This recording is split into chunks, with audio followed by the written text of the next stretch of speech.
Hello out there, another wonderful edition of your favorite show, The Diaspora, is here. And trust me, it's a must watch. I remain your host, Koinsola Adetumbi. And on today's edition, we bring you an extensive report of the just concluded inaugural Diaspora Focal Point Officers Summit, which took place in Abuja. And on today's edition, we also bring you your favorite segment, The Help from Home, where two Nigerians who were stranded returned back home safely. We have this and so much more on today's edition of The Diaspora. Stay tuned.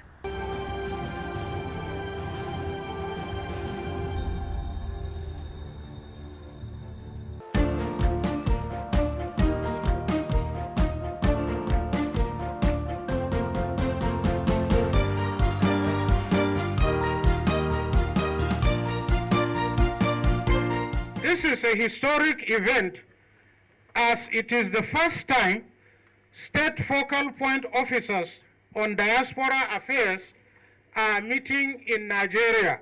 The Nigerians in Diaspora Commission Establishment Act 2017 set up the commission to harness the human capital and material resources of Nigerians in diaspora towards the overall socio-economic, cultural, and political development of Nigeria.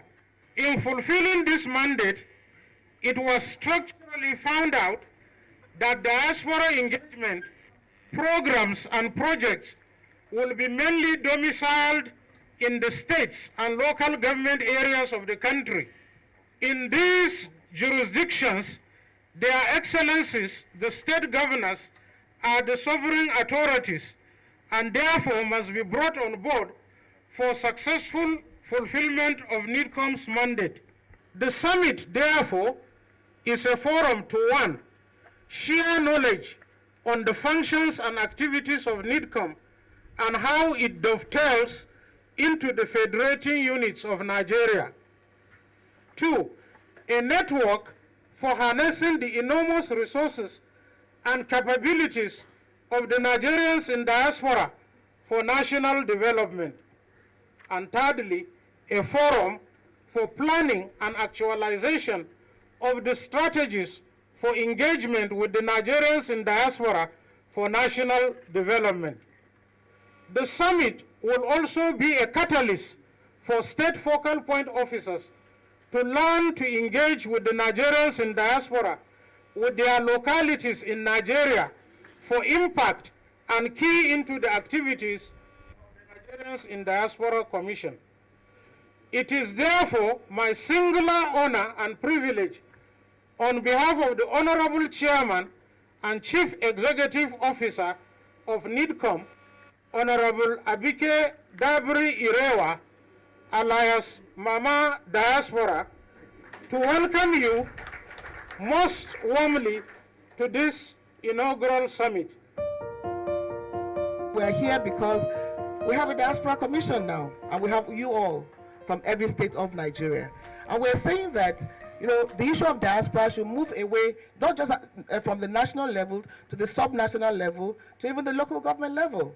So it's important that we work with you, our focal persons on diaspora in the various states of Nigeria, so that we can move this diaspora issue forward. Whether we like it or not, the diaspora will revolutionize a lot of things in Nigeria. But they cannot do it if we don't reach out to them. And the beauty of it all, they are so excited, so excited about being part of the policies and development of their home countries. They're even more excited that I think almost about 20 states now have focal persons on diaspora. So that the job will be easier, we decentralize, and then they can engage with you all very, very effectively and efficiently. And I want to thank all of you for being here. We look forward to very fruitful deliberations. And if some things happen, and we always call states, like the guys that just came back from Kenya, we had to call the governor of Kaduna State, who immediately said, well, go ahead and bring them back. Even the issues in Lebanon, working with NAPTIP, we also always have to involve the states, but most importantly also in terms of development of every state. Your diaspora needs to be engaged. And I want to commend some of the states. Imo had a very successful first ever Imo Diaspora Summit. It was wow. You had Imo lights from all over the world coming home to to say we want to do something from our country. And there's a doctor there who has set up Regional Stroke Hospital, the very best in the world. People are coming from South Africa, they're coming from Morocco, they're coming from Europe to get treated there. We visited the place. Also, some guy who set up an industry there. So we need to encourage our people. They should be our first line of foreign direct investment. We went to the UK for the summit with the president. The diaspora of the UK, as Jermaine Shawolu from Lagos will tell you, control hundreds of millions of pounds in the UK economy. So working with you, my brothers and sisters, let's move this diaspora issue forward. If they could contribute $25 billion to the Nigerian economy, I also think they can do much more at the state level. They can directly impact in the various states. They can directly come and invest. You know, there's so much program we're doing with our doctors in the diaspora. A doctor came home not too long ago, courtesy of them. He has operated on 29 children with he's a cardiothoracic surgeon, free of charge. 29 children with heart diseases. The nurses came home recently, preparing for the year of the nurse. What they did was amazing. So there are amazing stories. Let's tell those stories together. So the Commission wants to work with you to celebrate the best of ourselves. We want to work with you. We want to partner with you. We want to develop programs together to enhance the progress and development of our country using our diaspora who are achieving, doing great things all over the world. We can't ignore them. We will not ignore them. And we say that let's work together, let's share together, let's discuss together and move our country forward. Nigerians at home and Nigerians in the diaspora. You have a very critical role in your state, and I'm sure that at the end of it all, it's going to be one of the very best offices ever created in all states of Nigeria. Our special thanks goes also to the Honorable Abike Dabiri Erewa for her proactive and inspiring leadership towards the establishment of the NIDCOM. I think it will be correct to state that the establishment of the NIDCOM was partly inspired by the very strong advocacy work she had done, which drew attention for everybody to the resourcefulness of the 7 geopolitical constituent of Nigeria, the diaspora. Ladies and gentlemen, there is no doubt that over the past 5 years, migration has taken center stage in the global political discourse. The narratives do not necessarily reflect the reality and fuel sometimes a negative perception many other countries may have about Nigerian migrants.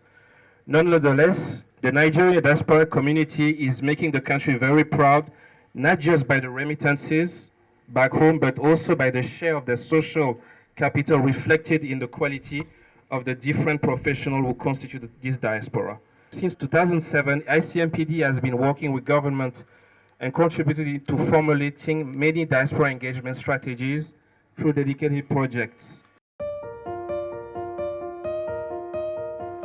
Ladies and gentlemen, in recognition of the importance of the diaspora for national development, several countries of origin are now formulating policies for diaspora engagement in order to use their overseas communities as a source for development. Such policies range from securing better welfare conditions for their migrants abroad, and I know the chairman has been very active in that sense, to promoting investment and a contribution to development.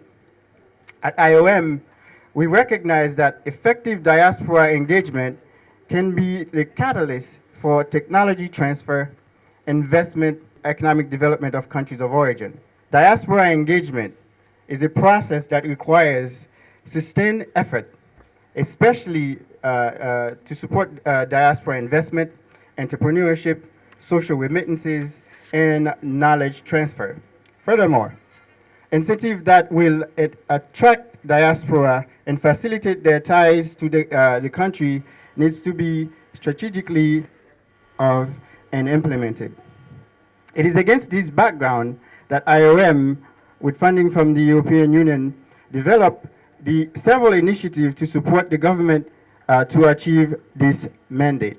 Some of these initiatives include the establishment of the online portal for registration and mapping of Nigerian diaspora to enable the government of Nigeria to obtain the necessary information on social, demographic, economic characteristics, potentials of the diaspora, and their willingness to invest in Nigeria.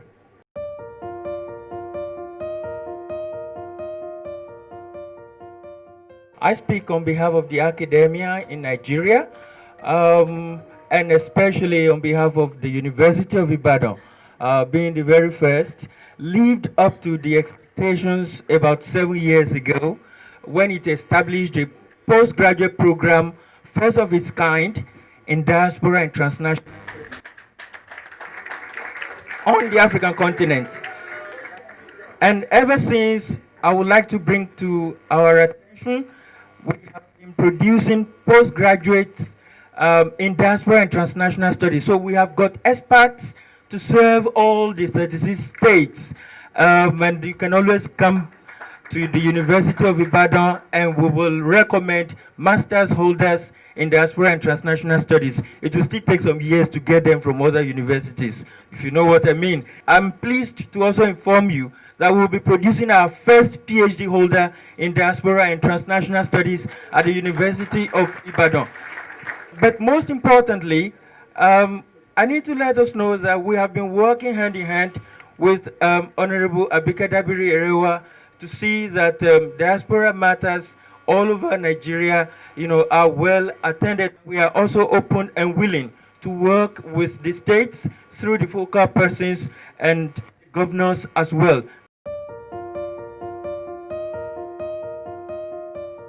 I cannot go on without first commending the executive chairman of NIDCOM, Honorable Abike Dabiri Erewa, like you call her Mama Diaspora.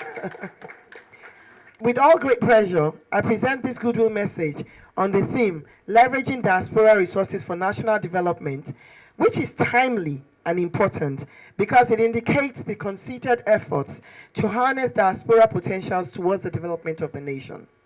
Collaboration is very key to the success, and synergy is of utmost importance. So if the federal level is working directly with the state level, can you imagine what can be achieved through this initiative? I welcome all the state officers here, and I'm very, very happy to see that 20 states in Nigeria now have diaspora focal points, either offices or personnel. Thank you. But then we must give special thanks to Imo State for setting a precedence with the Diaspora Summit 2020. Well done, Imo State. Other states, we need to ensure that by the end of this year, we will have how many? 36 focal points. But not just focal points, 36 active, committed, what? Functional focal points. But in all this, it is very important that each party involved understands the expectations and are clear on their deliverables. Also, the data shows that Nigerians are one of the most educated in diaspora.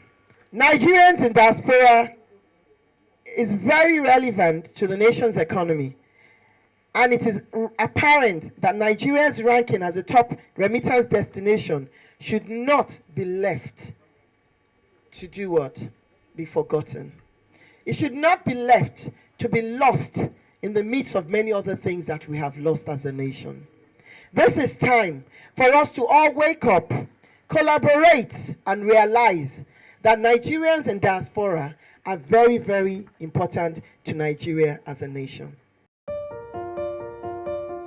The importance of this gathering is very imperative, particularly going by the very important intellectual discourse that has been thrown up since the formal establishment of the Diaspora Commission.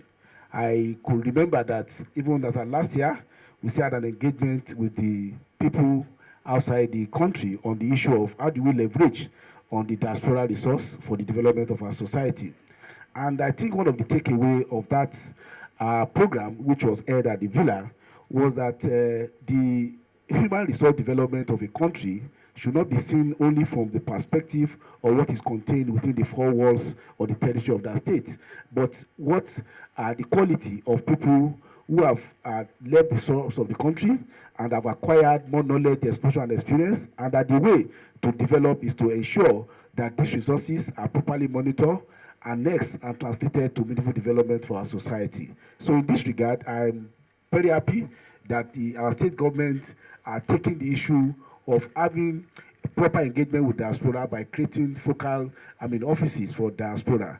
And the net effect of this is that the country, Nigeria, being a federation, the net effect of our development will be the aggregate development in the component states that we have in the country.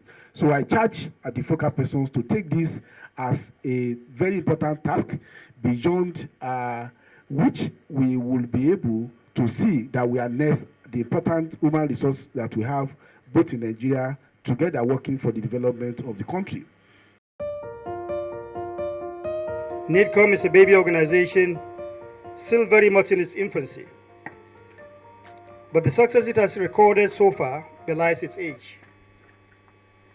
It has paid deserving attention to Nigerians in diaspora, not just with regards to their general well-being, but also making sure that they remember home by channeling their human capital and material resources to the development of Nigeria. Much of the intentions of the Commission are pure and humanitarian. Its efforts have been hampered by some few unpatriotic Nigerians in diaspora who engage in unwholesome activities ranging from illegal migration to crimes, acts that keep denting the image of our dear country. The task ahead is no doubt tough and daunting and requires all hands on deck. This, I believe, necessitates the decentralization of diaspora care to the state level, thereby emphasizing the need for state diaspora focal point officers, such as you.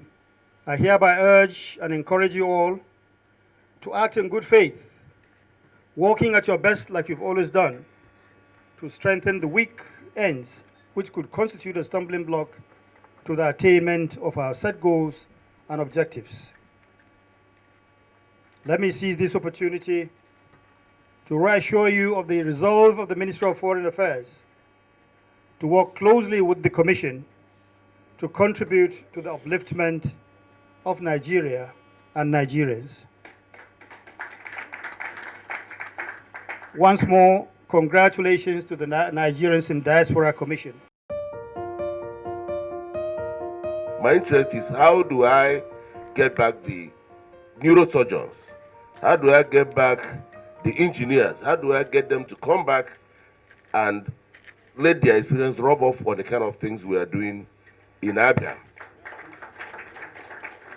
And I must commend NIDCOM so far for setting the tone, because there has to be a template that will enable the diaspora community begin to think of coming home. Through the support of and sisters in the diaspora, Abia has received more than 20 containers of all kinds of medical equipment, which we distribute to primary health care centers, general hospitals, and even the teaching hospital. Then again, it's important that I mention here that we have a program which we call Education for Employment, which is anchored by somebody from the UK, Dr. Zengwa. And what it does is to segregate our youths according to their interests, skill sets, and qualifications, and then go ahead to teach them one skill or the other, from computer appreciation to even things as rigorous as carpentry. And today, Abia has a database of more than 3,000 youths segregated according to skill sets, their qualification, and the kind of things they do. And we draw from that pool from time to time if we have vacancy for employment in our local governments. So I want to say that for us in Abia, our interest is not only in the kind of money they bring, we have completely integrated and included them in the things we do every day. And I want to thank our sister, Abike Dabiri, for the great effort she put in place, especially when we had people coming back from Libya and South Africa.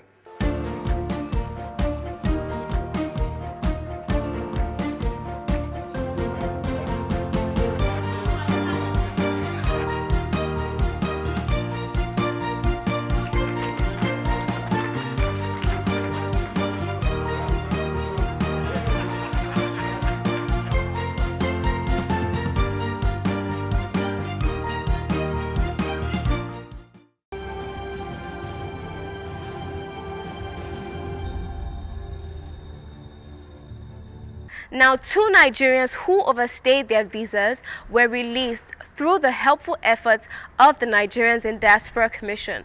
Watch this. Obeying the laws of any country. I think that is the number 2 thing. His own passport expired when he was there. But the good thing is they're back home now. And some people tell you themselves that it's not worth it going on these journeys. It's just not worth it.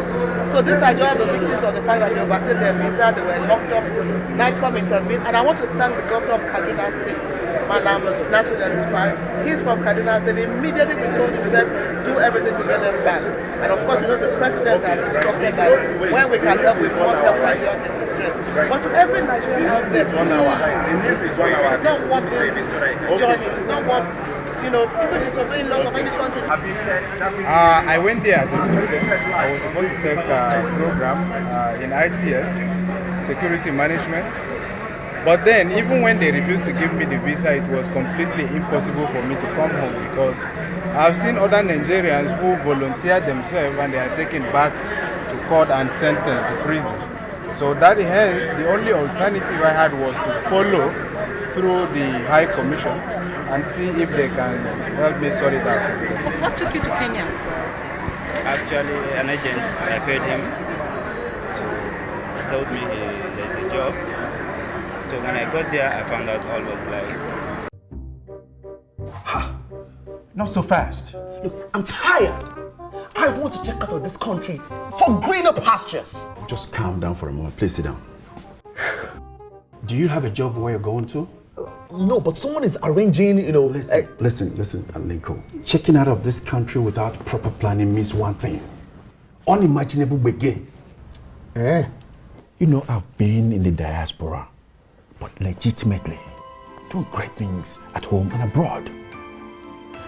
As I've been saying, without the proper footing abroad, the risk is not worth it. Listen, Alinko, it's better to be home than be trapped abroad, or even end up in prison.